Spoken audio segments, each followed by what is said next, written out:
വസു ചന്ദനം. രചന ഷംസീന ഫിറോസ്. അവതരണം ഷാഹുൽ മലയിൽ. Editing Faisal C M Nooncheri. Chinchu മുറിയിലേക്ക് ചെല്ലുമ്പോൾ എബ്രഹാം ഫോണിൽ ആരോട് സംസാരിച്ചുകൊണ്ട് വെളിയിലേക്ക് ഇറങ്ങുന്നുണ്ടായിരുന്നു. അകത്ത് നെറ്റ്വർക്ക് കുറവായതുകൊണ്ടാവുമെന്ന് ഊഹിച്ചു അവൾ. സന്ധ്യ കഴിഞ്ഞാണ് എബ്രഹാം എത്തിയത്. ചിഞ്ചു പോവാൻ തയ്യാറായി നിന്നിരുന്നു. വൈകിയതിനാൽ നാളെ പോകാമെന്നായി തിലഗ്രാമനും പാർവതിയും. നിരസിക്കാൻ ചിഞ്ചുവിനെ പോലെ തന്നെ എബ്രഹാമിനും കഴിഞ്ഞില്ല. ആദ്യമായിട്ടാണ് അവിടം ഒരു രാത്രി. എബ്രഹാം അത് ഓർക്കാതിരുന്നില്ല. പണ്ടൊക്കെ വന്നാൽ അകത്ത് പോലും കയറാറില്ലായിരുന്നു. ചന്ദനയുടെ അച്ഛനത് ഇഷ്ടവുമല്ലായിരുന്നു. പിന്നീട് ചന്ദനയുടെ യുവാസമയത്താണ് ഒരടുപ്പവും സ്നേഹവും ഒക്കെ തിലഗ്രാമൻ കാണിച്ചു തുടങ്ങിയത്. സണ്ണിയെ വരും വഴിയിൽ എബ്രഹാം വീട്ടിലിറക്കിയിരുന്നു. ചിഞ്ചു വന്നാൽ താമസിക്കുന്ന മുറിയാണ് എബ്രഹാമിന് നൽകിയത്. 3 മുറികളുള്ള പഴയ മോഡലുള്ള കുഞ്ഞൊരു വീടാണത്. ചൈതന്യ ചന്ദനയുടെ മുറിയിലാണ്. മുന്നേ ചന്ദനയും ചിഞ്ചു വന്നാൽ അവളുമായിരുന്നു ആ റൂം ഉപയോഗിച്ചിരുന്നത്. ചിഞ്ചു പാർവതിക്കൊപ്പം കിടക്കാനെന്നപ്പോൾ തിലകരാമൻ ഉമ്മറത്തെ കട്ടിലേക്ക് കിടന്നിരുന്നു. എന്തായിരുന്നു നേരത്തെ ചൈതു ഒരു വഴക്ക്? നിനക്ക് വേണ്ടുവോളം കിട്ടിക്കാണുമല്ലേ? അകത്തേക്ക് വന്ന എബ്രഹാം ചിഞ്ചുവിനോട് ചോദിച്ചു. അവളെ അയാൾ കിടക്കാൻ ബെഡ്ഷീറ്റ് വിരിക്കുകയായിരുന്നു. അതൊന്നുമില്ല പപ്പ, അവൾക്ക് ചന്തുവിനെ കാണുന്നു. വസുവിന്റെ വീട്ടിലേക്ക് പോകാന്ന് അവൾ പറയുന്നത്. അതിനെന്താണ് തർക്കം? പോയി കാണാനുള്ളതല്ലേ ഉള്ളൂ. എബ്രഹാം ചോദിച്ചു. അവർക്കൊന്നും ഇഷ്ടപ്പെട്ടിരിക്കില്ലെന്നാ പാർവം പറയുന്നു. പാർവതിയേക്കാൾ നന്നായിട്ട് അവരറിഞ്ഞവളാ നീ. അവരോരോ പേരെയും. അതിലാർക്കാ നിങ്ങൾ ചെല്ലുന്നില്ല അനിഷ്ടം ഉണ്ടാവുക? ചിഞ്ചു ഒന്നും മിണ്ടിയില്ല. വസുവിന്റെ മുഖം മാത്രമായിരുന്നു അവളുടെ ഉള്ളിൽ. തനിക്കിനി എന്ത് അർഹതയുണ്ട് അവിടേക്ക് ചെല്ലാൻ, അവർക്ക് മുമ്പിൽ നിൽക്കാൻ, സംസാരിക്കാൻ? തെറ്റുകാരിയാണ് താൻ. വസു ഒരിക്കലും തന്നോട് ക്ഷമിക്കുകയില്ല. ആ മുന്നിലേക്ക് പോവാനുള്ള കേൾപ്പ് പോലും തനിക്കില്ല. നീ കൂടുതലൊന്നും ആലോചിക്കണ്ട. നിന്റെ മനസ്സിലെന്താണെന്ന് എനിക്കറിയാം. ഏതായാലും വസുവിൽ നിന്നും മറിഞ്ഞിക്കേണ്ടയില്ല. അവനോട് ക്ഷമ ചോദിക്കുക. ബാക്കിയൊക്കെ വസുവിൻ്റെ ഇഷ്ടമാണ്. സണ്ണിയോട് അവൻ സംസാരിച്ചിട്ടില്ല. നിന്നോടും അത് തന്നെയായിരിക്കാം വസുവിൻ്റെ മനോഭാവം. എബ്രഹാം പറഞ്ഞു. എന്തു പറയണമെന്ന് ചിഞ്ചുവിന് അറിയില്ലായിരുന്നു. കേട്ട് നിൽക്കുക മാത്രം ചെയ്തു. ശരണ അല്പം മുന്നേ വിളിച്ച്. എന്തുപറ്റി? ചന്തുവിനെന്തെങ്കിലും? ചിഞ്ചു വേഗത്തിൽ തിരക്കി. ഏയ്, ചന്ദനം കുഴപ്പമൊന്നുമില്ല. ശരണാണ് വസ്തുതയെന്നൊരു തോന്നലൊഴിച്ച്. അവിടെ എല്ലാവരും ഇഴുകിച്ചേരുന്നുണ്ടെന്നും എല്ലാത്തിനോടും വഴങ്ങി നിൽക്കുന്നുണ്ടെന്നാ ശരൺ പറഞ്ഞ്. എത്താൻ വൈകിയോ? സണ്ണി കൂടെ വന്നിട്ടുണ്ടോ? അത് അവിടുന്ന് തന്നെ കോട്ടയത്തേക്ക് പോയോ? അതൊക്കെ അറിയാനാ ശരണിപ്പോൾ വിളിച്ച്. സണ്ണിയെ വിളിച്ചിട്ട് കിട്ടുന്നില്ല എന്ന്. ശരൺ ഒരു 1 വീക്ക് കൂടെ നാട്ടിൽ കാണുള്ളൂ. 12ന് ഗൾഫിലേക്ക് മടങ്ങുവാന്ന്. നിന്നെ കണ്ട് ചന്തു ഇങ്ങനെ ഒരു അവസ്ഥയിലാണെന്ന് അറിഞ്ഞുകൊണ്ടാ അവൻ തിരിച്ചു പോവാതിരുന്നത്. വസുവിനെ കാര്യങ്ങൾ ബോധിപ്പിക്കുന്നതിനായിട്ടും വസു നാട്ടിലേക്ക് വരുന്നതിനായിട്ട് കാത്തിരിക്കായിരുന്നു ശരൺ. സണ്ണി ആ വലിയ വീട്ടിൽ ഒറ്റക്കാണല്ലോ എന്നുള്ള ടെൻഷനായി ഇപ്പോൾ ശരണിന്. സണ്ണി 2 നാൾ കഴിഞ്ഞാൽ പോവും. ആദ്യം കോട്ടയത്തേക്ക്, അത് കഴിഞ്ഞാൽ ഡൽഹിയിലേക്കും. ഇത്തവണയും ചിഞ്ചു കേൾവിക്കാരെയും മാത്രം നിലകൊണ്ടു. ഒന്നും പറഞ്ഞില്ല അവൾ. സണ്ണിയോട് എന്തെങ്കിലും സംസാരിക്കാനുണ്ടോ നിനക്ക്? ഇല്ല പപ്പ. അതിലവൾ കൂടുതൽ ചിന്തിക്കാനുണ്ടായിരുന്നില്ല. ശരണിന് ഇപ്പോഴും ആ പഴയ ഇഷ്ടം നിന്നോടുണ്ടെന്ന് എനിക്ക് തോന്നുന്നു. ഉണ്ടെന്നാലും ഇല്ലെന്നാലും ശരണിന്റെ സ്നേഹത്തിന് ഞാൻ അർഹയല്ല പപ്പ. ആ മനസ്സിനരികിലേക്ക് എത്താൻ ഒരിക്കലും ഞാൻ യോഗ്യയല്ല. സണ്ണിയോടുള്ള പ്രണയത്താൽ അന്ധയായവളാണ് ഞാൻ. ആ പ്രണയത്തിന്റെ പേരിൽ ശരണിനെ തിരസ്കരിച്ചവളും. ശരൺ നിനക്കൊരു അവസരം നൽകുകയാണെങ്കിലോ നീ ഒറ്റപ്പെട്ടു പോകുന്ന കാണാൻ എനിക്ക് കഴിയില്ല. ഈ കാലത്രയും ഞാൻ നിന്നെ നിർബന്ധിച്ചിരുന്നില്ല. സണ്ണിയാണ് ഇഷ്ടമെന്ന് പറഞ്ഞപ്പോൾ എതിർത്തവുമില്ല. നീ പറഞ്ഞ പോലെ സണ്ണി എന്തെങ്കിലും നിന്നെ മനസ്സിലാക്കുന്നുള്ള പ്രതീക്ഷയിൽ നിന്റെ ഒപ്പം നിന്നു. പക്ഷേ 2.5 വർഷങ്ങൾക്ക് മുന്നേ നീ തീരുമാനിച്ചിരുന്നു എപ്പോഴെങ്കിലും സണ്ണിക്ക് തിരിച്ച് ഇഷ്ടം തോന്നിയെന്നാലും നിനക്കിനി സണ്ണിയെ സ്നേഹിക്കാനാവില്ലെന്ന്. എന്നാൽ മറ്റൊരാൾ അതും പറ്റില്ലെന്ന് പറഞ്ഞാൽ എങ്ങനെയാ? സണ്ണിയപ്പം ഞാൻ സ്നേഹിക്കുന്നില്ല, ഇനി ഒരിക്കലും സ്നേഹിക്കാനും കഴിയില്ല. പക്ഷേ ഉള്ളിലൊരു നീറ്റിലായിട്ട് അവശേഷിക്കുന്നുണ്ട്. ആ നീറ്റിൽ ഇപ്പോഴേ ഒന്നും കുറഞ്ഞു കിട്ടിയില്ല. അതിനി ഒരുപാട് സമയമെടുക്കും. ചിഞ്ചു എബ്രാഹിമിന് മുഖം നൽകാതെ തിരിഞ്ഞു നിന്നു. അവളുടെ കണ്ണുകൾ പെയ്യാൻ വെമ്പി നിന്നു. നീ അവിടെ ഇവിടെയും തൊടാതെ സംസാരിക്കരുത്. ശരൺ എന്തുകൊണ്ട് നല്ല ഓപ്ഷനാണെന്ന് എനിക്ക് തോന്നുന്നു. നിന്റെ എല്ലാ കുസൃതികളും ഉൾക്കൊണ്ട അവൻ നിന്നെ സ്നേഹിച്ചു തുടങ്ങിയത്. സണ്ണിയോടുള്ള പോലെ ചിലപ്പോൾ അതിലേറെ ഇഷ്ടമുണ്ട് എനിക്ക് ശരണിനോട്. അത് ഈ കഴിഞ്ഞ ദിവസങ്ങൾ കൊണ്ടുണ്ടായതൊന്നുമല്ല. നീ പറഞ്ഞറിഞ്ഞ ശരണിലൂടെ ആദ്യമായിട്ട് അവനെ മീറ്റ് ചെയ്ത അന്ന് മുതൽ ഇഷ്ടം തോന്നിയിട്ടുണ്ട് അവൻ്റെ ആ ക്യാരക്ടറിനോട്. ശരണിനെ ഉൾക്കൊള്ളാൻ പ്രയാസമാണെന്നാ നമുക്ക് മറ്റു പ്രപ്പോസൽസ് നോക്കാം. ചന്തു സുഖപ്പെടുന്ന നാൾ നീ ഒറ്റപ്പെട്ടുള്ള ജീവിതം അവസാനിപ്പിച്ചോളാന്ന് എനിക്ക് വാക്ക് നൽകിയതാ. ഇപ്പൊ ചന്തുവിനെ ഓർത്തല്ലേ എനിക്ക് ആദ്യം, നിന്നെ ഓർത്താ. എബ്രാഹിമിന്റെ സ്വരത്തിൽ വേദന കലർന്നിരുന്നു. പപ്പ ഒരു ടിപ്പിക്കൽ ഫാദർ ആവരുത്. വിവാഹമാണ് ജീവിതത്തിന്റെ അവസാനം. അതിനാണ് ലൈഫിലെ ഏറ്റവും ഇമ്പോർട്ടൻസ് ഉള്ളത്. എങ്ങനെയായിരുന്നാലും നമ്മുടെ ഇഷ്ടങ്ങളിൽ നമ്മൾ എപ്പോഴും ഹാപ്പി ആയിരുന്നാൽ മതി എന്നല്ലേ പപ്പ പറയുക. ഇപ്പോഴെന്താ പെട്ടെന്ന് ഇത്രയും ചേഞ്ചസ്? അതിന് ഞാൻ നിന്നോട് നിനക്ക് ഇഷ്ടമില്ലാത്ത ഒരാളെ വിവാഹം ചെയ്യുന്ന പറഞ്ഞ് ശടിക്കുകയല്ലേ ചിഞ്ചു. നിന്റെ മനസ്സിന് യോജിച്ച എന്നും എപ്പോഴും എല്ലാ കാര്യങ്ങളും നിന്നെ ഉൾക്കൊള്ളാൻ കഴിയുന്ന, അതുപോലെ തിരിച്ച് നിനക്ക് ഉൾക്കൊള്ളാൻ കഴിയുന്ന ഒരാൾ നീ വിവാഹം ചെയ്യുന്നതെന്നല്ലേ. തീർച്ചയായിട്ടും നിന്റെ ലൈഫ് ചൂസ് ചെയ്യാനുള്ള പൂർണ്ണ അവകാശം നിനക്കുണ്ട്. അതുപോലെ ചില റൈറ്റ്സ് എനിക്കും ഇല്ല നിന്റെ കാര്യത്തിൽ. മക്കളുടെ ഫ്യൂച്ചർ ടോപ്പിക്സ് വരുമ്പോൾ ഏത് പേരൻസും ഇതുപോലെ ആയിരിക്കും. അടിച്ചേൽപ്പിക്കുകയല്ല ചിഞ്ചു, നിന്നെ ബോധ്യപ്പെടുത്തുക. ഇനി നീ തനിച്ച് അത് വേണ്ട. നിനക്കൊരു കൂട്ടം അത്യാവശ്യമാണെന്ന് എനിക്കിപ്പോൾ തോന്നുന്നുണ്ട്. പപ്പ ഇപ്പൊ കിടക്ക്. യാത്രാക്ഷീണമുള്ളല്ലേ, നമുക്ക് നാളെ സംസാരിക്കാം. ചിഞ്ചു പറഞ്ഞു. പിന്നീടൊന്നും പറയാൻ അയാൾ മുതിർന്നില്ല. അവളുടെ മാനസികാവസ്ഥ വ്യക്തമായിരുന്ന അയാൾക്ക് ഒരിക്കലും ഒന്നിനും ഏതിനെ അവൾ നിർബന്ധിച്ചോ വിഷമിപ്പിച്ചോ ശീലമില്ല. ഇക്കാര്യത്തിലും അതങ്ങനെ തന്നെയായിരിക്കുമെന്ന് എബ്രഹാം ഓർത്തു. ഫൈനൽ ആൻസർ നോ എന്നാണ് അവൾ പറയുന്നെങ്കിൽ താൻ അതിനോട് യോജിച്ചേ മതിയാവുകയുള്ളൂ. ചിഞ്ചു പിൻവാങ്ങിയപ്പോൾ ഓരോ ആലോചനകളോട് കട്ടിലേക്കിരുന്നു. മേശമേലിരിക്കുന്ന ഫോൺ ലോ ചാർജ് എന്ന് മുന്നറിയിപ്പ് നൽകിയതും എണീറ്റ് ചാർജറിനായി സൈഡിലെ ചെറിയ സ്റ്റാൻഡിൽ മുഴുവനായി കണ്ണോടിച്ചു. കാണാതെ വന്നപ്പോൾ ആ മേശ വലിപ്പൊന്ന് വലിച്ചു നോക്കി. ആദ്യം തന്നെ കണ്ണിലുടക്കിയത് ഒരു ഹോസ്പിറ്റൽ ഫയലാണ്. സംശയത്തോടെ അതെടുത്ത് തുറന്നു നോക്കിയ എബ്രഹാം നിന്നൽപ്പിലൊന്ന് വിറച്ചുപോയി. Patient name Chanchala Elizabeth Abraham. Diagnosis lymphatic cancer. എബ്രഹാമിന്റെ കൈകൾ വിറവുകൊണ്ടു. കൺകോണിൽ രൂപം കൊണ്ടൊരു തുള്ളി അടർന്ന് റിപ്പോർട്ടിൽ പതിച്ചു. തന്റെ മകൾ ഒന്നുമേതും തന്നോട് മറച്ചു വെക്കാത്ത തന്റെ ചിഞ്ചു. ഇത്രയും നാളുകളായി അവൾ ഇത് മനസ്സിലിട്ട് പോരുകയായിരുന്നെന്ന് എബ്രഹാമിന് ഓർക്കാൻ പോലും സാധിച്ചില്ല. അവൾ ഏറ്റവും വേദനിച്ചടന്ന ഈ കാലയളവിലൊന്നും തനിക്ക് അവൾക്കൊപ്പം നിൽക്കാൻ കഴിഞ്ഞില്ലെന്നും അയാളെ കൂടുതൽ വിഷമിപ്പിച്ചു. പപ്പ കിടന്നില്ലേ? വെള്ളം വേണ്ടായിരുന്നോ? ഞാൻ മറന്നിരുന്നു. കയ്യിൽ തിളപ്പിച്ചാറ്റിയ വെള്ളം നിറച്ചൊരു ജഗ്ഗുമായി ചിഞ്ചു മുറിയിലേക്ക് വന്നു. അത് കട്ടിലിനരികളുടെ കുഞ്ഞു ടീപ്പോയിലേക്ക് വെച്ച് തിരിഞ്ഞപ്പോൾ മാത്രമാണ് എബ്രഹാമിന്റെ തളർന്നുള്ള നിൽപ്പ് അവൾ ശ്രദ്ധിക്കുന്നത്. ഒപ്പം കയ്യിലിരിക്കുന്ന ഫയലും. ഒരു മാത്ര എന്ത് പറയണമെന്നറിഞ്ഞില്ല ചിഞ്ചുവിന്. എബ്രഹാമിന്റെ നിറഞ്ഞ മിഴികൾ കാണുകെ വല്ലാത്തൊരു വേദന അനുഭവപ്പെട്ടവൾക്ക്. അരികിലേക്ക് ചെന്നും എബ്രഹാം അവൾ തന്നോട് ചേർത്ത് ഒതുക്കി പിടിച്ചു.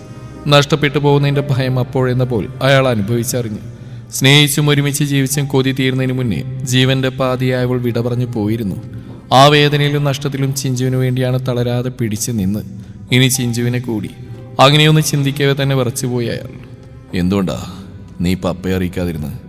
തന്റെ നെഞ്ചിൽ അമർന്നു നിൽക്കുന്നവളുടെ ഉലഞ്ഞു പോകുന്ന ദേഹത്ത് അത്രയേറെ വാത്സല്യത്തോടെ സ്നേഹത്തോടെ അതിലേറെ നോവോടെ തഴുകി തലോടിക്കൊണ്ട് അയാൾ ചോദിച്ചു. എനിക്ക് ഭയമായിരുന്നു പപ്പ സ്വാർത്ഥനായി പോവുമെന്ന്. എന്നെ ഓർത്ത് എനിക്ക് വേണ്ടി പപ്പ ചന്തുവിനെ മറന്നുകളയെന്ന് ഞാൻ ഭയപ്പെട്ടിരുന്നു. ഒരിക്കലും സണ്ണിയുള്ള വാശിയിൽ ഒരു വട്ടെങ്കിലും സണ്ണിക്ക് മുമ്പിൽ വിജയിക്കണമെന്ന സ്വാർത്ഥ ചിന്തയാൽ ചന്തുവിനുണ്ടായ നഷ്ടങ്ങൾ ഏറെ വലുതാ. ആ നഷ്ടങ്ങളുടെ കണക്ക് വെച്ച് നോക്കിയാൽ എനിക്കിനി നഷ്ടപ്പെടുന്ന എൻ്റെ പ്രാണൻ തന്നെയാണെന്നാലും അത് കുറഞ്ഞു പോയെന്നേ ഉള്ളൂ. ചിഞ്ചു വേഗത്തിൽ തന്റെ കണ്ണുകളൊപ്പി മുറിയിൽ നിന്ന് പിൻവാങ്ങി. അയാൾ ആ ഫയലിലെ മറ്റ് കൺസൾട്ടിംഗ് പേപ്പേഴ്സ് റിപ്പോർട്ട്സും എല്ലാം വിശദമായി തന്നെ വായിച്ചെടുത്തു. ഇത് സെക്കൻഡ് സ്റ്റേജ് ആണ്. പക്ഷെ അതിൻ്റെതായ സിംറ്റംസ് ഒന്നും ചിഞ്ചുവിന്റെ ശരീരം കാണിച്ചു തുടങ്ങിയിട്ടില്ല. അതാണ് ഒരിക്കൽ പോലും അവൾ ഇങ്ങനെയൊന്നിന് കീഴ്പ്പെട്ടിരിക്കുകയാണെന്ന് അറിയാതെ പോയത്. ചിലരിൽ ലിംഫോമയുടെ ലക്ഷണങ്ങൾ വളരെ കാലം നിലനിൽക്കുന്നു. എന്നാൽ ആളുകൾക്ക് രോഗലക്ഷണങ്ങളൊന്നും അനുഭവപ്പെടാത്ത കേസുകളുമുണ്ട്. ചിഞ്ചുവിൻ്റെ ചിലപ്പോൾ അങ്ങനെയായിരിക്കാമെന്ന് ഊഹിച്ചു അയാൾ. അതോടൊപ്പം പല തീരുമാനങ്ങളും കൈകൊണ്ടു. ഒരാഴ്ച കൂടി നാട്ടിലുണ്ടെന്ന് പറഞ്ഞിരുന്നെങ്കിലും ശരണിന്റെ ബ്രദർ ശരത്തിന്റെ വൈഫിനെ 7ാം മാസത്തിൽ സിസേറിയൻ നടക്കുകയും ഇരട്ട കുട്ടികളെ NICUവിലേക്ക് മാറ്റുകയും ചെയ്തതിനാൽ പിറ്റേ ദിവസം വൈകുന്നേരത്തോടെ തന്നെ ശരൺ തിരിച്ചുപോയി. പോകുന്ന നേരത്തെ ചന്ദന മയക്കത്തിലായിരുന്നു. അതെന്തുകൊണ്ട് നന്നായെന്ന് തോന്നി എല്ലാവർക്കും. അല്ലെങ്കിൽ ശരൺ പോകുന്നറിഞ്ഞാൽ അവൾ കരയുകയും പറയുകയും വീണ്ടും ഒരു തളർച്ചയിലേക്ക് എത്തപ്പെടുകയും ചെയ്യാം. ഇപ്പോഴും മെന്റൽ ഹെൽത്ത് അവൾ കൈവരിച്ചില്ലെങ്കിലും ശാരീരികമായി അവൾ പഴയതിനേക്കാൾ മെച്ചപ്പെട്ടിരുന്നു. ഞാൻ തിരിച്ചു വരുമ്പോഴേക്കും ആ പഴയ ആളാവണം കേട്ടോ. വസുവിന്റെ ചന്ദന, ഈ വീടിന്റെ മരുമകൾ. പണ്ടൊരിക്കലും ആന്റി പറഞ്ഞിരുന്നു, നിന്നെ കിട്ടാൻ മാത്രമൊന്നും ഭാഗ്യം കാണില്ല വസുവിനെ ഈ വീടിനെന്ന്. അതങ്ങ് തിരുത്തിയേക്കണം. ആ ഭാഗ്യം നൽകിയേക്കണം കേട്ടോ. എയർപോർട്ടിലേക്ക് ഇറങ്ങുന്നതിന് മുന്നേ ആയി ശരൺ മയക്കത്തിലായിരുന്നു. അവളുടെ കവിളിലൊന്ന് തലോടി പറഞ്ഞിരുന്നു. ശരൺ പോകുന്നതിൽ ഏറെ വിഷമ രാധികക്കായിരുന്നു. വസു അകന്ന് നിന്നപ്പോൾ പോലും കൂടെ ഉണ്ടായവനാണ്. സങ്കടപ്പെടുമ്പോഴൊക്കെ ഒന്നുമില്ല ആന്റി എന്ന് പറഞ്ഞ് ആശ്വസിപ്പിക്കുകയും കരുത്തു നൽകുകയും ചെയ്തവനാണ്. തന്റെ വസുവിനെ അവന്റെ പ്രാണനാവിലേക്ക് തിരികെ എത്തിച്ചവനാണ്. ഒരിക്കലും സഹോദരന്റെ മകനായി കണ്ടിട്ടില്ല ശരണിനെ. എന്നും വസുവിനൊപ്പം വരുണിനൊപ്പം.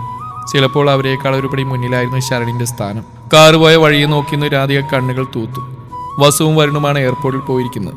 വിശ്വനാഥൻ ഓഫീസിലും പോയിരുന്നു. രാധിക ഫ്രണ്ട് ഡോർ അടച്ച് മുകളിലേക്കുള്ള പടികൾ കയറി. ചന്ദന ഉണർന്നിരുന്നു. മിഴികൾ തുറന്ന് ജാലകവാതിലൂടെ പുറത്തേക്ക് നോക്കി വെറുതെ കട്ടിൽ ചാരി ഇരിക്കുകയായിരുന്നു. ഉണർന്നോ? രാധിക അവൾക്കരികിലേക്ക് ചെന്നു. എന്നാ കുളിക്കാം പറയുന്നതോടൊപ്പം കബോർഡ് തുറന്ന് എന്തോ തിരഞ്ഞു. എനിക്ക് കുളിക്കണ്ട. ചന്ദന എഴുന്നേറ്റ് ജനലോരത്തേക്ക് നിന്നു. അയ്യോ, അങ്ങനെ പറഞ്ഞ എങ്ങനെയാ? കുളിച്ച് മിടിക്കായിട്ട് ചായക്ക് കുടിച്ചു വേണ്ട നമുക്ക് മുറ്റത്തൂടെ നടക്കാൻ. കയ്യിൽ കിട്ടിയ വെളിച്ചെണ്ണ ബോട്ടിൽ സൈഡ് ടേബിൾ വെച്ച് രാധിക അവളുടെ മെടഞ്ഞെടുക്കുന്ന മുടി അഴിച്ചിട്ടു.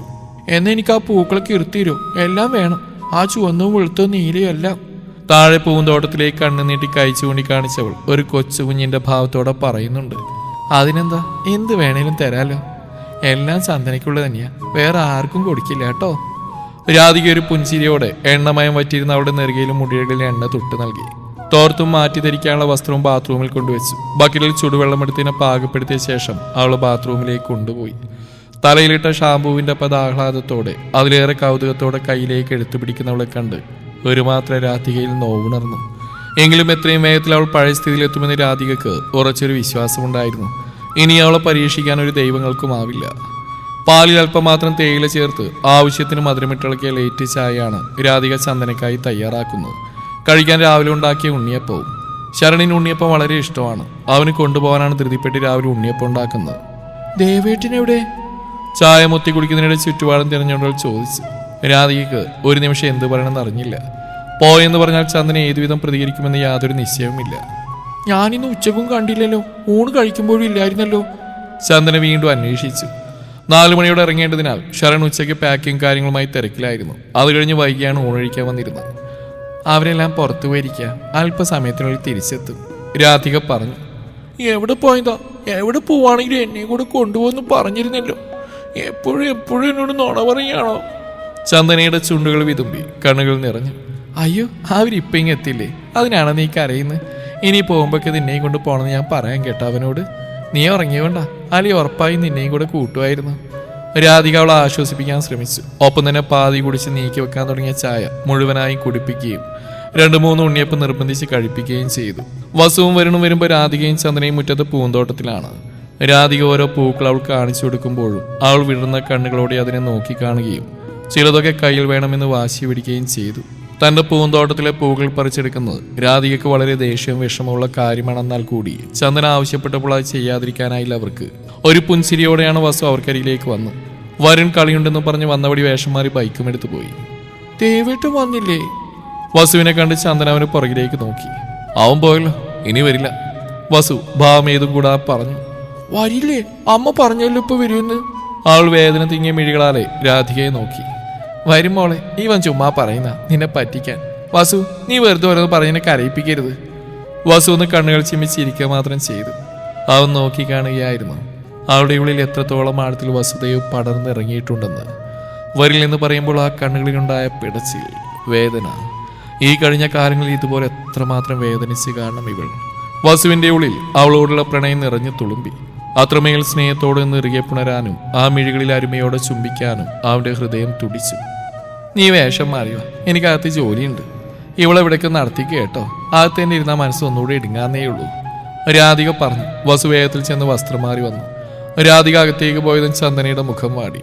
അവൾ അവിടെയുള്ള സിമന്റ് ഇരിപ്പിടത്തിലേക്ക് ഇരുന്നു. അരികിലായി വസു. സന്ധ്യയ്ക്ക് രാധിക വിളക്ക് തെളിയിക്കുന്ന നേരത്തും ചന്ദന ഉമ്മറവാതിൽ ചാരി പുറത്തേക്ക് മിഴികൾ നട്ട് നിൽപ്പായിരുന്നു. അകത്തേക്ക് വന്നിരിക്കും ചന്ദന, എത്ര നേരമായി നീ നിൽപ്പ് തുടങ്ങിയിട്ട്?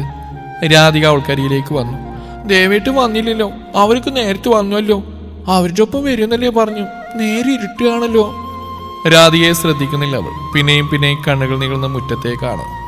അവൻ ഇപ്പം ഇങ്ങ് എത്തില്ലേ, മോളകത്ത് വന്നിരിക്കെ, ഈ സന്ധ്യക്ക് വാതിൽപ്പടിയിൽ ഇങ്ങനെ നിൽക്കാതെ. രാധിക അവളുടെ കയ്യിൽ പിടിച്ചു. പൊടുന്നനെയാണ് അവൾ ആ കൈ തട്ടി മാറ്റിയത്. ഇല്ല, നോണ പറയോ, ദേവേട്ട് വീണ്ടും പോയി, എന്നെ തനിച്ചാക്കി, എന്നെ മറന്ന് വീണ്ടും ദൂരേക്ക് പോയി. അവൾ ഉറക്കെ കരഞ്ഞുപോയി. രാധികക്ക് അവളുടെ ആ ഭാവം പരിചിതമല്ലായിരുന്നു. ശരൺ പറഞ്ഞറിഞ്ഞിരുന്നുവെങ്കിലും അപ്രതീക്ഷിതമായി പെട്ടെന്ന് അവൾ അങ്ങനെ പെരുമാറിയതിലുള്ള ഞെട്ടലായിരുന്നു രാധിക. അങ്ങനെയല്ല മോളെ, അവനിപ്പോ വരും, മോള് വിഷമിക്കാതെ. രാധിക അവളെ ശാന്തമാക്കാനൊരു ശ്രമം നടത്തി. നിങ്ങൾ നോണ പറയല്ലാവരും, എന്നെ പറ്റിച്ചെന്ന് മതിയായില്ല ആർക്കും. അത്ര വലിയ ദ്രോഹം തന്നെ ഞാൻ ചെയ്ത്. ഇനി എങ്ങനെയാണ് മരിച്ചു കളയും ഞാൻ? ആർക്ക് വേണ്ടിയാ ഞാൻ ജീവിക്കേണ്ടത്? ദേവേട്ടിന് വേണ്ടെങ്കിൽ. അവളുടെ കരച്ചിലിന്റെ ശക്തി കൂടുകയും നിലത്തേക്ക് ഊർന്നിരിക്കുകയും ചെയ്തു. അവളെ ഏതു വിധത്തിൽ അനുനയിപ്പിക്കണമെന്നറിയാതെ രാധിക പതറി. വസുവിനെ വിളിക്കാനൊരുങ്ങവേ ചന്ദന എന്നൊരു വിളിയോടെ വസു സ്റ്റെയർ ഇറങ്ങി അരികിലേക്ക് ഓടിയെടുത്തിരുന്നു. പറയൂ, എവിടെയാ ദേവേട്ടൻ പോയത്? നിങ്ങൾ ഒന്നിച്ചല്ലായിരുന്നോ? ഇനി വരികയല്ലേ? എന്തിനാ വീണ്ടും എന്നോട് ഈ വിധം ചെയ്യുന്നത്? സ്നേഹിക്കുക മാത്രമല്ലേ ഞാൻ ചെയ്തിട്ടുള്ളൂ. മുന്നിൽ മുട്ടുത്തിരുന്ന് വസുവിന്റെ ഇരു ചുമകൾ ഉരച്ചുകൊണ്ടുള്ള ഉറക്കെ ചോദിച്ചു. വസുവിന്റെ കണ്ണുകൾ നിറഞ്ഞൊഴുകി. കണ്ണു നിൽക്കാൻ വയ്യുന്ന പോലെ അവനൊരു വേള കണ്ണുകൾ ഇറക്കിയ ചിമ്മി. അവൻ വരും, ഇപ്പൊ തന്നെ വരും, എവിടെയും പോയിട്ടില്ല, കുറച്ച് അത്യാവശ്യമുള്ളണ്ടോ. ചന്ദന ഇതുപോലെ കരയാണെന്നറിഞ്ഞാ പിന്നെ അവൻ വരില്ല കേട്ടോ, എന്നോട് പ്രത്യേകം പറഞ്ഞിരുന്ന. വസു അവൾ ഇരുകൈകളാൽ താങ്ങി പിടിച്ചുയർത്തി. അവൾ ആ കരങ്ങളെ കുടഞ്ഞെറിയുന്നുണ്ടായിരുന്നു. എങ്കിലും വസു അതിനെ നേരിട്ട് മുകളിലെ മുറിയോളം കൊണ്ടെത്തിച്ചു അവളെ. അപ്പോഴും കരച്ചിൽ ഉയർന്നു തന്നെ ഇരുന്നു. ആ കരച്ചിലിനിടയിൽ എപ്പോഴോ ക്ഷീണിച്ച് മയക്കത്തിലേക്ക് വീണു. അപ്പോൾ മാത്രമാണ് വസു മുറി വിട്ട് ഇറങ്ങിയത്. അല്ലാതെ ഒരു വിധത്തിൽ അവളുടെ കരച്ചിൽ ഒതുക്കാൻ അവന് സാധിച്ചിരുന്നില്ല. തന്റെ മുറിയിൽ ചെന്ന് അവൻ ഫോൺ എടുത്ത് എബ്രാഹിമിനെ വിളിച്ചു. ശരൺ വൈകുന്നേരത്തോടെ പോയതും അതിനുശേഷമുള്ള ചന്ദനയുടെ സ്ഥിതി വിവരങ്ങളും അദ്ദേഹത്തെ അറിയിച്ചു. ശരൺ പോകുന്ന വിവരം മെസ്സേജ് ചെയ്തിരുന്നു എന്നും ചന്ദനയെ വളരെ സമാധാനപരമായി മാത്രം സമീപിക്കണമെന്നും പറഞ്ഞു അയാൾ. ശരൺ ഉടനെ തിരികെ വരുമെന്നൊരു വിശ്വാസത്തിലും പ്രതീക്ഷയിലും തന്നെയായിരിക്കണം അവൾ എപ്പോഴും എന്ന് കൂടെ അയാൾ കൂട്ടിച്ചേർത്തു. സ്ഥിതി വഷളാവുകയാണെന്ന് തോന്നുകയാണെങ്കിൽ കിംസിലേക്ക് കൊണ്ടുവരിക, താൻ അവിടെ ഉണ്ടാവുമെന്നും പറഞ്ഞ് ഏൽപ്പിച്ചു. എബ്രാമിന്റെ ശബ്ദം വളരെ അടഞ്ഞിരിക്കുന്നതായും അയാൾ എന്തോ ടെൻഷൻ അനുഭവിക്കുന്നതായും തോന്നി വസുവിന്. അതേക്കുറിച്ച് ചോദിക്കാൻ തുടങ്ങിയവേ മറുപുറത്ത് കോൾ ഡിസ്കണക്ട് ചെയ്യപ്പെട്ടിരുന്നു. അവൻ അപ്പോൾ ഓർത്ത് ചിഞ്ചുവിനെയായിരുന്നു. എന്തിനോ അവന്റെ മിഴികളൊന്ന് നനഞ്ഞു. തനിക്ക് അവളോട് ഇപ്പോൾ എന്താണ് തോന്നുന്നത്? വിദ്വേഷമോ അതോ വെറുപ്പോ? അങ്ങനെ വെറുത്ത് കളയാൻ സാധിക്കുമോ തനിക്ക് അവളെ? ഒരുപോലെ പ്രിയമായിരുന്ന രണ്ടുപേർ, സണ്ണിയും ചിഞ്ചുവും. വഞ്ചിച്ചു എന്നറിഞ്ഞപ്പോൾ സഹിക്കാൻ കഴിഞ്ഞില്ല. അതിനു മാത്രം ഒരു തെറ്റ് താൻ ചെയ്തിരുന്ന രണ്ടുപേരോടും. തന്റെയും ചന്ദനയുടെയും പ്രണയത്തെക്കുറിച്ച് യാതൊന്നും അറിയാത്ത രണ്ടുപേരായിരുന്നു അവരെങ്കിൽ ചിലപ്പോൾ തനിക്ക് ക്ഷമിക്കാൻ കഴിയുമായിരുന്നു. പക്ഷേ ചിഞ്ചു, ചന്തുവിനെ തന്നിലേക്ക് തന്റെ പ്രണയത്തോട് ചേർത്ത് വെച്ചവൾ. സണ്ണി, തങ്ങളുടെ പ്രണയത്തിന്റെ ആഴവും വ്യാപ്തിയും കണ്ടറിഞ്ഞവൻ. ഓർക്കവേ തന്നെ വസുവിന് വേദന അനുഭവപ്പെട്ടു. വെറുത്തിട്ടില്ല. ഇനിയൊരിക്കലും പഴയതുപോലെ സ്നേഹിക്കാനോ ആ സ്ഥാനം നൽകാനോ ആവില്ല. വസുവിൽ നിന്നൊരു നോവുള്ള നിശ്വാസം മുതിർന്നു. ഏട്ടാ വേഗം ഇറങ്ങി. രാത്രി കുളിക്കാൻ കയറിയപ്പോഴാണ് വരുൺ വെപ്രാളത്തിൽ വാതിൽ തട്ടി വിളിക്കുന്നത്. എന്താടാ? ചന്ദനയ്ക്ക് എന്തെങ്കിലും എന്ന രാത്രിയോടെ വസു തിടുക്കത്തിൽ തലയും തുവർത്തിക്കൊണ്ട് ഇറങ്ങി. അച്ഛമ്മ ഹോസ്പിറ്റലിലാണ്, ചെറിയച്ഛൻ വിളിച്ചിരുന്നു. ബാത്റൂമിലിടിച്ച് വീണതാണെന്ന് വരുൺ പറഞ്ഞു. എടാ ഞങ്ങൾ ഇറങ്ങുക, നീ വരണ്ട. ചന്ദന തനിച്ചാവില്ലേ? അവൾ ഒറ്റയ്ക്ക് വിട്ട് പോകാൻ വയ്യല്ലോ. ഈ അവസ്ഥയിൽ കൂടെ കൂട്ടാനും വയ്യ. അച്ഛനും വരുണും കഴിച്ചു. എനിക്ക് വിശപ്പില്ല. നിങ്ങൾ കഴിക്കാനുള്ള ഞാൻ എടുത്തു വെച്ചിട്ടുണ്ട്. അവളെയും കഴിപ്പിച്ച് നീയും കഴിച്ച് വേഗം കിടന്നോ കേട്ടോ. വൈകിക്കാൻ നിൽക്കണ്ട. ഡോറയ്ക്ക് ശരിക്കും അടച്ചേക്കണം. നീ തനിച്ചുണ്ടാകുമ്പോഴുള്ള പോലെയല്ല. അവളെ ശ്രദ്ധിച്ചേക്കണം കേട്ടോ. സന്ധ്യയ്ക്ക് ഉറങ്ങിയ കൊച്ച ഇതുവരെ എഴുന്നേറ്റിട്ടില്ല. ഞാനിപ്പോൾ കൂടി ചെന്ന് നോക്കിയേ ഉള്ളൂ. വരുണിന്റെ പുറകെ മുറിയിലേക്ക് വന്ന രാധിക പറഞ്ഞുകൊണ്ടിരുന്നു. അയ്യോ എൻ്റെ അമ്മ ഇതാരോടെയും പറയുന്നു? വസുദേവ ഇത്, ചന്ദനയുടെ പ്രാണദേവൻ. മറ്റാരെക്കാളും കൂടുതലായിട്ട് ചന്ദന ചേച്ചിയെ സ്നേഹിക്കുന്നയാൾ. ഇങ്ങേർക്കാണോ അമ്മ ചേച്ചിയെ കെയർ ചെയ്യേണ്ടതിന്റെ ക്ലാസ് എടുത്ത് കൊടുക്കുന്നത്? ചുമ്മാ ടൈം വേസ്റ്റ് ആക്കാന്നേ ഉള്ളൂ. ആ സമയം കൊണ്ട് നമുക്ക് ഇറങ്ങിയേക്കാം. വൈകി ചെന്നിട്ട് ചെറിയച്ഛൻ്റെ വായിലിരിക്കുന്ന കേൾക്കണ്ടല്ലോ. എന്നാൽ ശരിയാ, ഇറങ്ങട്ടെ. രാധികയും വരുണും താഴേക്ക് ചെന്നു. പുറകെ ചന്ദനയുടെ മുറിയിലേക്കൊന്ന് എത്തി നോക്കി വസു. വിശ്വനാഥൻ കാർ സ്റ്റാർട്ട് ചെയ്തിട്ടിരുന്നു. ഹോൺ മുഴക്കുന്നുണ്ട്. ഡാ പോയിട്ട് വരാം. ചന്ദനയുടെ കൂടെ തന്നെ ഇരിക്കുക കേട്ടോ. മുറിയിലാരും തനിച്ചു വിടണ്ട. എന്തെങ്കിലും ഉണ്ടെങ്കിൽ വിളിക്കുക കേട്ടോ. സീറ്റോട്ടിലേക്ക് വന്ന വസുവിനെ കണ്ട് വിശ്വനാഥൻ വെളിയിലേക്ക് തലനീട്ടി പറഞ്ഞു. ആ ശരിയാച്ചാ. രാധികയും വരുണും കയറി. കാറ് ഗേറ്റ് ഗേറ്റ് ലോക്ക് ചെയ്തു. ഫ്രണ്ട് ഡോർ അടച്ച് കുറ്റിയിട്ട് അവൻ ചന്ദനയുടെ മുറിയിലേക്ക് നടന്നു.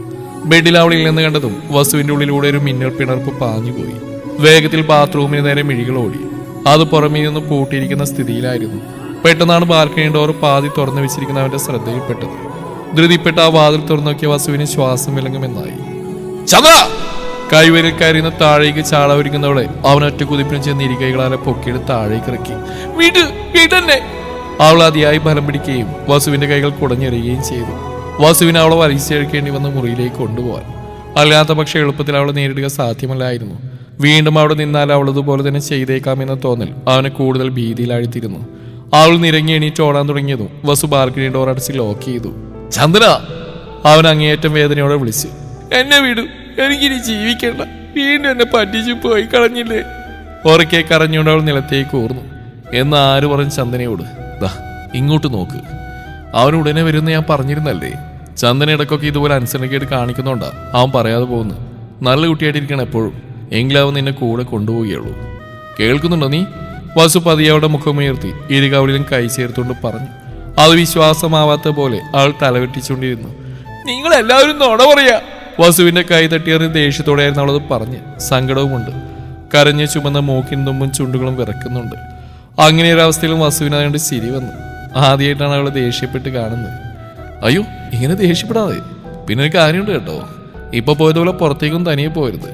ആയിരട്ടത്ത് പട്ടിയും പൂച്ചയും പ്രേതങ്ങളും പിശാചുക്കളൊക്കെ ഉള്ളതാ. അവയെല്ലാം വന്ന് ചന്ദനെ കടിച്ചു പറിച്ചിരുന്നെങ്കിലോ? കൊച്ചുകുട്ടികൾക്ക് ഹൊറർ സ്റ്റോറീസ് പറഞ്ഞു കൊടുക്കുന്ന ഭാവത്തോടെ വസു പറഞ്ഞു. അത് കേൾക്കുകയും ചെയ്തു. ചന്ദനയുടെ മുഖം മാറി. ദേഷ്യവും കരച്ചിലും നീങ്ങി. അവിടെ ഭയം ചേക്കേറി. കണ്ണുകളിലും അതേ ഭയം. പിടച്ചിലോടെ അടഞ്ഞിടക്കുന്ന ബാൽക്കണി ഡോറിന് നേരെ നോക്കി. നല്ല കുട്ടികളിൽ നിന്ന് ആ പ്രേതങ്ങളും പിശാചുക്കളും ഒന്നും കൊണ്ടുപോയില്ല. എപ്പോഴും ഇങ്ങനെ കരഞ്ഞ് അനുസരണക്കേട് കാണിക്കുന്നവരെ മാത്രം പിടിച്ചുകൊണ്ടുപോവാ. വസു പിന്നെയും പറയുന്നുണ്ട്. അവൾ ചുറ്റുപാടും കണ്ണോടിച്ചുകൊണ്ട് വസുവിന്റെ ടീഷർട്ടിൽ അള്ളിപ്പിടിച്ച് അവനെ നെഞ്ചോട് പറ്റിച്ചേർന്നിരുന്നു. വസു അതിയായ സ്നേഹത്തോടെ കരുതലോടെ അവളെ ചേർത്ത് പിടിച്ച് എഴുന്നേൽപ്പിക്കുകയും പതിയെ താഴേക്ക് നടത്തിക്കുകയും ചെയ്തു. വാ ഭക്ഷണം കഴിക്കാം. അടുക്കളയിൽ സെറ്റ് ചെയ്തിരിക്കുന്ന വലിപ്പമുള്ള ഡൈനിങ് ടേബിളിലെ ചെയറുകളൊന്നിൽ അവളെ ഇരുത്തി അവൻ അടച്ചു വെച്ചിരിക്കുന്ന പാത്രങ്ങൾ തുറന്നു. ചപ്പാത്തിയും വെജിറ്റബിൾ കുറുമയുമാണ്. മറ്റൊരു പാത്രത്തിലായി ചെറു ചൂടുള്ള കഞ്ഞിയും പയറുതോരനും തേങ്ങാ ചമ്മന്തിയുമുണ്ട്. അതിൽ നിന്ന് ആവശ്യത്തിന് മാത്രം മറ്റൊരു പാത്രത്തിലേക്ക് വിളമ്പിയെടുത്ത സ്പൂണിൽ അല്പാൽപമായി വളരെ സാവകാശം ചന്ദനക്ക് വാരിക്കൊടുത്തു. അവനും വേഗത്തിൽ 2 ചപ്പാത്തിയും കുറച്ച് കറിയും വിളമ്പി കഴിച്ചു. കെറ്റിലിൽ വെള്ളം തിളപ്പിച്ചെടുത്തു. അത് ചൂടാറുമ്പോഴേക്കും കഴിച്ച പാത്രങ്ങൾ കഴുകി സ്റ്റാൻഡിൽ കമിഴ്ത്തി വെച്ചു. ബാക്കി വന്ന ഫ്രിഡ്ജിൽ കയറ്റി. ഒരു ചില്ലു ചെക്കിലേക്ക് ചൂടാറിയ വെള്ളം പകർത്തി വെച്ച് ചന്ദനയും കൂട്ടി ലിവിംഗ് ഏരിയയിലേക്ക് നടന്നു. TV ഓൺ ചെയ്ത് അവളെ സെറ്റിലേക്ക് ഇരുത്തി എതിർവശത്തുള്ള സോഫയിലേക്ക് ഇരുന്നു. അവൾ അപ്പോഴും നേരത്തെ പറഞ്ഞ ഭൂതത്തിന്റെയും പ്രേതത്തിന്റെയും കഥയിലാണെന്ന് തോന്നിയവന് ഇടയ്ക്കിടെ ജനലിലേക്കും വാതിലേക്കുമൊക്കെ കണ്ണുകൾ നീളുന്നുണ്ട്. ആ പേടിപ്പുറത്താണ് അവൾ ഇപ്പോൾ തന്നോട് ഒതുങ്ങി നിൽക്കുന്നതെന്നും അറിയാമായിരുന്നു അവന്. അല്ലാതെ ശരണിനോട് അമ്മയോട് ഒതുങ്ങി നിൽക്കുന്ന പോലെ തന്നോട് നിൽക്കില്ല. ഒരു മലയാളം മൂവി ചാനലാണ് വെച്ചിരിക്കുന്നത്. അല്പനേരത്തിനുള്ളിൽ തന്നെ ചന്ദന അതിലേക്ക് ഇറങ്ങിച്ചെന്നു. അതിൽ ചിരിക്കുമ്പോൾ അവളും ചിരിക്കുന്നു, കരയുമ്പോൾ ആ കൂടെ കരയുന്നു, അടി വരുമ്പോൾ ഭയത്തോടെ പിന്നോക്ക് നീങ്ങിയിരിക്കുന്നു. അങ്ങനെ വസുവിന്റെ ശ്രദ്ധയാത്ര അവളിൽ മാത്രമായിരുന്നു. അവളുടെ ഓരോ ഭാവങ്ങളും വസു നോക്കി കാണുകയായിരുന്നു. ഒന്നും തിരിച്ചറിയാനാവാതെ മനസ്സിലാക്കാനാവാതെ ഇരിക്കുന്നവളെ കാണുമ്പോൾ ഉള്ളിലൊരു വിങ്ങൽ അനുഭവപ്പെടുന്നു. എങ്കിലും ഉടനെ അവൾ ആ പഴയ ചന്ദനയിലേക്ക് എത്തുമെന്നൊരു വിശ്വാസത്തിൽ അവൻ ആ വേദന ഒതുക്കി. 1 മണിക്കൂറോളം കഴിഞ്ഞിരുന്നു. വസു എഴുന്നേറ്റിന്ന് ഫ്രണ്ട് ഡോറും കിച്ചൺ ഡോറും ലോക്കാണെന്ന് ഒന്നുകൂടെ ഉറപ്പുവരുത്തി. പകൽ നല്ലപോലെ ഉറങ്ങിയോണ്ട് ചന്ദനയ്ക്ക് ഉറക്കിന്റെ ലക്ഷണങ്ങളൊന്നുമില്ല. ടിവിയിൽ തന്നെ ലയിച്ചിരിപ്പാണ്. എങ്കിലും അവൾക്ക് മെഡിസിൻസ് ഉള്ളതുകൊണ്ടും കൂടുതൽ ഉറക്കമൊഴിക്കേണ്ടെന്ന് കരുതി അവളോട് അനുവാദം തിരക്കി TV ഓഫ് ചെയ്തു. ആദ്യം സമ്മതിച്ചില്ലെങ്കിലും ഞാൻ കിടക്കാൻ പോകണം, ഒറ്റയ്ക്കിരുന്ന് കാണുമെങ്കിൽ കണ്ടോളൂ എന്ന് പറഞ്ഞപ്പോഴാണ് ഓഫ് ചെയ്യാൻ അനുവദിച്ചതും സെറ്റിൽ നിന്ന് എണീറ്റത്. മുകളിലേക്കായിരുന്നതിന് മുന്നേ വസു അടുക്കളയിൽ ചെന്ന് വെള്ളം നിറച്ചു വെച്ചിരിക്കുന്ന ജഗ് എടുത്തു വന്നു. മെഡിസിൻ കഴിപ്പിക്കാൻ പാടുപെടേണ്ടി വരുമോ എന്ന് തോന്നിയിരുന്നെങ്കിലും അവൾ അനുസരണയോടെ നിന്നിരുന്നു.